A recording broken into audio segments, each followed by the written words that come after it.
Vous avez été plusieurs à vouloir en apprendre un peu plus sur les loups-garous et c'est avec raison. Après tout, ils font probablement partie des créatures surnaturelles les plus populaires de notre culture populaire moderne, au même titre que les vampires, les momies ou les zombies. Je me suis dit qu'avec Halloween qui approche à grands pas, c'était le bon moment d'explorer un peu plus en détail les origines et les mythes qui entourent les loups-garous dans l'histoire. Les loups-garous, également connus sous le nom de lycanthropes, désignent généralement des êtres humains légendaires qui ont la capacité de changer de forme, soit à volonté, ou bien lorsqu'ils sont exposés à la pleine lune. Comme le nom l'indique, ces créatures prennent la forme d'un loup, et bien que leur apparence physique se rapproche généralement beaucoup plus à celle d'un loup ordinaire, quelquefois il est aussi possible de distinguer des caractéristiques humaines sur eux.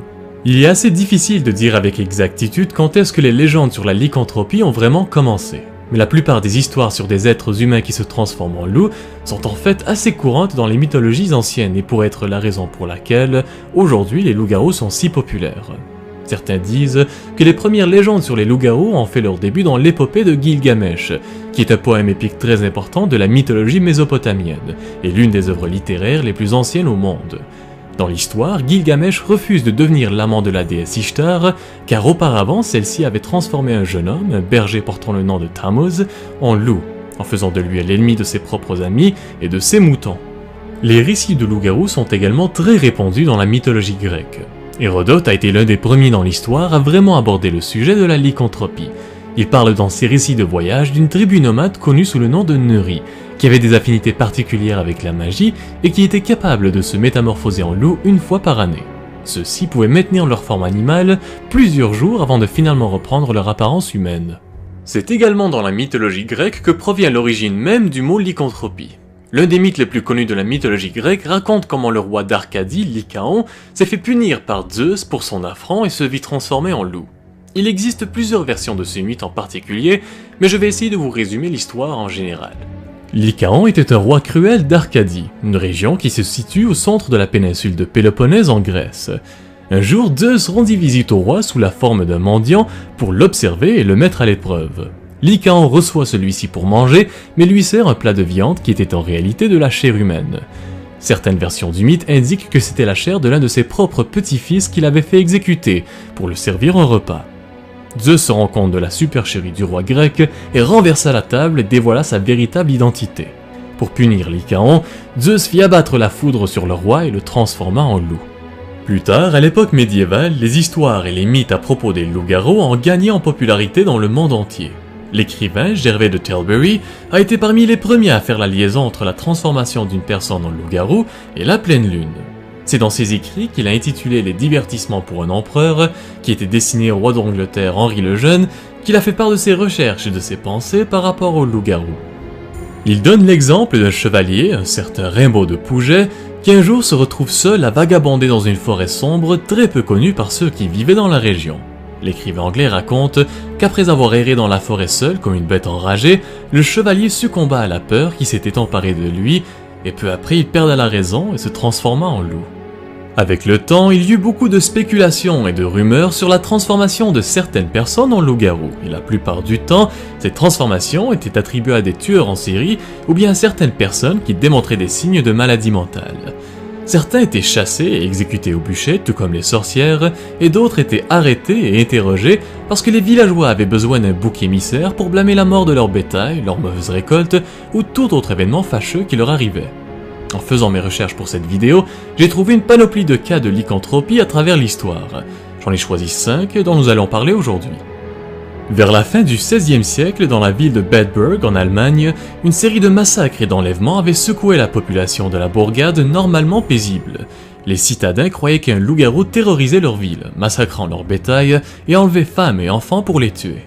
Plus tard, il se révéla que le loup-garou était en réalité un certain Peter Stump, qui était connu de la population de Bedburg comme un fermier veuf aimable et père de 2 jeunes adolescents. Sous la torture, l'homme avoua pratiquer la magie noire depuis son jeune âge et que le diable lui avait donné une ceinture magique qui lui permettait de se transformer en loup quand bon lui semble. En 1521, dans la ville de Besançon, en France, un homme avait été attaqué par un loup alors qu'il marchait sur une route de campagne. L'homme blessé réussit à son tour à blesser la bête et l'animal avait fui en laissant derrière lui une traînée de sang.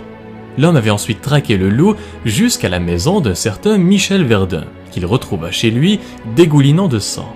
Peu après, Michel Verdun fut arrêté et interrogé, et sous la torture, celui-ci dévoile que lui, ainsi qu'un dénommé Pierre Burgot, étaient en réalité des loups-garous. Il a également admis avoir commis d'autres crimes odieux, tels que diabolisme, cannibalisme, et bien plus encore. Je vous passe les détails là-dessus. Peu de temps après leur confession, les hommes avaient été condamnés à brûler au bûcher pour leurs crimes. Au XIXe siècle, Manuel Blanco Roma Santa, plus connu sous le surnom du loup-garou d'Alariz, avait été le premier tueur en série et psychopathe à avoir été documenté en Espagne.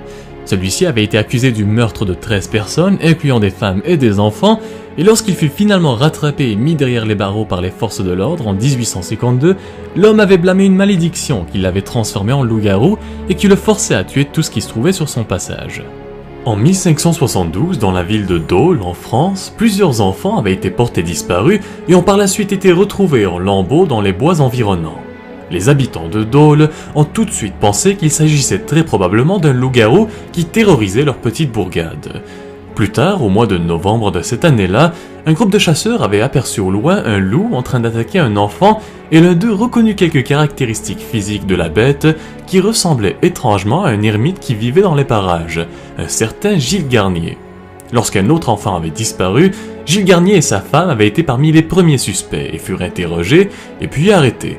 L'homme avoua être un lycanthrope et avoir chassé, tué et mangé les enfants qui s'étaient aventurés dans les bois, et au mois de janvier de la même année, Gilles Garnier avait été condamné à brûler au bûcher. Au courant du XVIIIe siècle, au Québec, plus particulièrement dans la municipalité de Kamouraska, plusieurs rumeurs avaient commencé comme quoi un loup-garou rôdait dans les parages. C'était précisément le 14 juillet 1766, dans le journal La Gazette de Québec, qu'on rapportait qu'un loup-garou était passé par Québec. Il arrivait du bas du fleuve et se dirigeait vers Montréal. Le jour, la bête adoptait une forme humaine, celle d'un mendiant qui avait un talent de persuasion très efficace auprès des gens. Mais au coucher du soleil, l'homme reprenait toujours sa forme de loup et repartait à la chasse. Bref, l'idée de la transformation des êtres humains en loups existe depuis presque aussi longtemps que la civilisation humaine.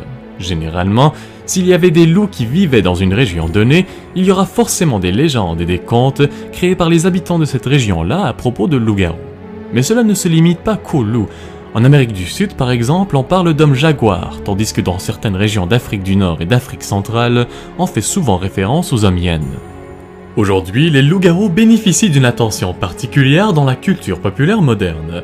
La fiction qui entoure les loups-garous est un genre très diversifié qui peut s'étendre des légendes folkloriques les plus anciennes jusqu'aux réinterprétations modernes de la créature. On peut citer par exemple le classique du cinéma d'horreur, The Wolfman, sorti en 1941 et qui a eu droit en 2010 à un remake qui suit la même histoire. Mais mis à part leur présence colossale dans le cinéma, les loups-garous ont toujours été présents dans la littérature, les jeux de rôle, les jeux vidéo et même dans la musique. Je ne peux évidemment pas tous les citer, mais n'hésitez pas à partager vos expériences dans les commentaires. Ceci conclut donc la vidéo d'aujourd'hui sur les loups-garous, j'espère qu'elle vous a plu et que vous en savez maintenant un peu plus sur les origines et l'histoire de la lycanthropie. Comme d'habitude, si elle vous a plu et que vous voulez voir plus de contenu similaire, je vous suggère de la partager pour plus de visibilité et de vous abonner à la chaîne pour ne pas manquer les prochaines vidéos. Sur ce, merci tout le monde, je vous souhaite à toutes et à tous de joyeuses célébrations et je vous retrouve bientôt pour une nouvelle vidéo.